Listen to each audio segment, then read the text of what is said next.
बिस्मिल्लाहिर्रहमानिर्रहीम अस्सलामु अलैकुम। पीवीटी न्यूज़ एचडी के साथ मैं हूं सुहेल चौधरी। नजर डालेंगे आज की अहम खबरों पर।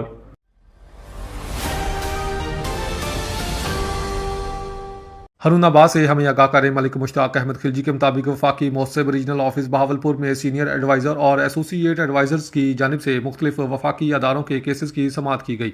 मजमूई तौर पर 50 लाख रुपए का रिलीफ फ्राहम किया गया। वफाकी मोहसिब रीजनल ऑफिस बहावलपुर में अवामी शिकायत के इजाले के सिलसिला में मुख्तलिफ समातें की गईं। सीनियर एडवाइज़र ताहिर नवाज खान ने मैपको डिवीज़न रहीम यार खान से मुतालिक शहरियों की शिकायत की समाअत की, जहाँ 60 से ज़ायद केसेज ज़ेरे गौर आए। समाअत के नतीजा में मुतासरा सार्फिन को 15 लाख रुपए का रिलीफ फ्राहम किया गया, जबकि मुतअद्दिद मुकामात पर बिजली के पोल्स और मीटर्स की तब्दीली के अहकाम भी जारी किए गए।